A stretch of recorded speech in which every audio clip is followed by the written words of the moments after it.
All right, let's dive into a story that starts as a simple road trip between friends, but takes a turn into something, well, something straight out of a nightmare. We're going to break down a pretty chilling first-hand account, so let's get right into it. So let's start with this quote from the guy who actually lived through this, a man named Sahil. It translates to, "This lullaby is now my most terrifying dream."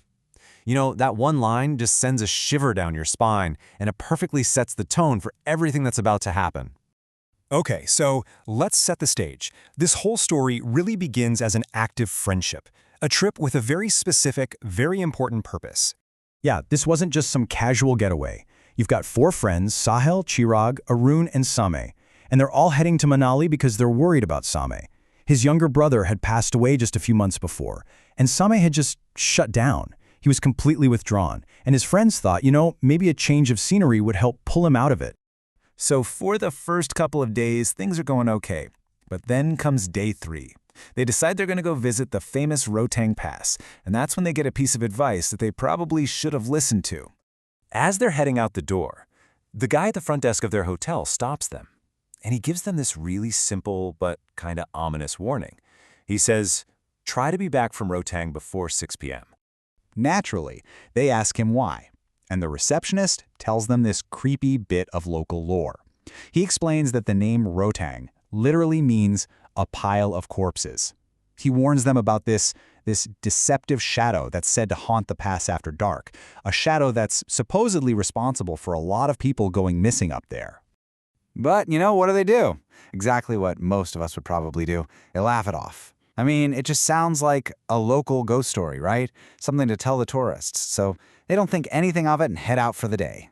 And this is where things get really, really weird. They totally ignore the receptionist's warning. It's way past 6 p.m. now, closer to 9 at night. It's pitch black, a super thick fog has rolled in, and they're forced to drive at a crawl. They're about to get stuck in what you can only call a 28-kilometer loop from hell. Through that dense fog, their headlights suddenly illuminate a stone marker on the side of the road. It reads, Manali 28 kilometers. But that's not the weird part. The weird part is the guy sitting on it. In the freezing cold of the mountains, he's just wearing a simple dhoti and a thin shawl. So they keep driving, kind of creeped out, but no one says anything. They drive for a solid 20 minutes, and then their headlights catch it again. The exact same stone marker, Manali 28 kilometers, and the same figure is sitting there. But how is that possible? They've been driving forward the whole time. Finally, someone breaks the silence and mentions the stone and the man. But as they start talking, this horrifying realization hits them. The real question isn't how they saw the stone again, it's who was actually sitting on it. And this is where their reality just completely shatters. Because get this, they weren't seeing the same thing at all, not even close. Sahil, our narrator, saw the man in the dhoti. Chirag saw a little girl holding a toy. And Arun, who was driving, he saw a black horse. One spot, 3 friends, 3 totally different and impossible visions. At this point, they are terrified. And then it happens a third time. The stone marker emerges from the fog, Manali 28 kilometers. But this time, it's empty. And you'd think that would be a relief, right? No. Somehow, the fact that it was empty was even more terrifying. They are absolutely convinced they're trapped. Right as they speed past that empty stone, Arun, the driver, whispers with just pure panic in his voice, "Don't look," but someone is running alongside the car.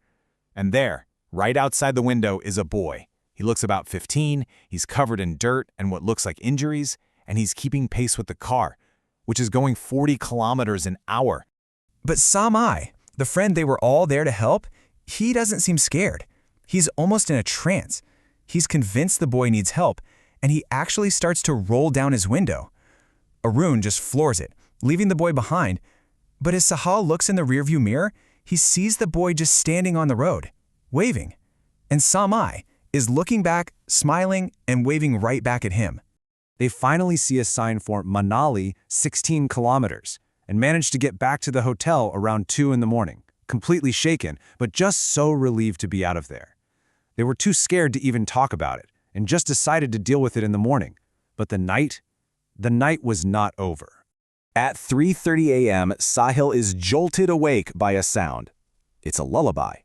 Chanda hai tu, mera suraj hai tu. It's a sweet, common lullaby that translates to, "You are the moon, you are my sun." But hearing it in this context, in the middle of the night after what they'd been through, it was absolutely bone-chilling. Sahil looks over and sees Samai, sitting up in bed, singing this lullaby to his own reflection in the mirror. He wakes up the other guys and they all see it. In the mirror's reflection, Same's eyes are blood red. There are these dark marks on his neck, like he's being strangled.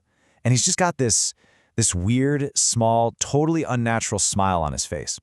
They're frozen in fear, and they start slowly backing out of the room. Just as they get to the door, Samai stops singing. He turns his head, gives this innocent, childlike laugh, and asks them, "If I knock on your window at night, will you open it to help me?" And then he just collapses onto the floor, totally unconscious. So the next morning, they're completely freaked out. The hotel staff, seeing their state, suggests they take Sami to a local pundit, which is a Hindu priest. The pundit takes one look at Samai and basically lays it all out for them.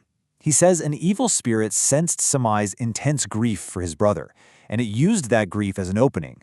It impersonated his dead brother to lure him in and possess him.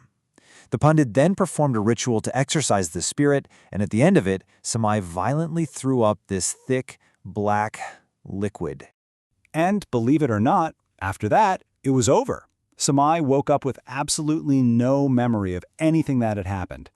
According to Sahil, he's completely back to his old self now. So, a happy ending, right? Well, not for everybody. Samai might have been freed, but Sahil, the one telling us the story, he was left with a permanent scar. He says that to this day, every single night he's haunted by the dream of that lullaby.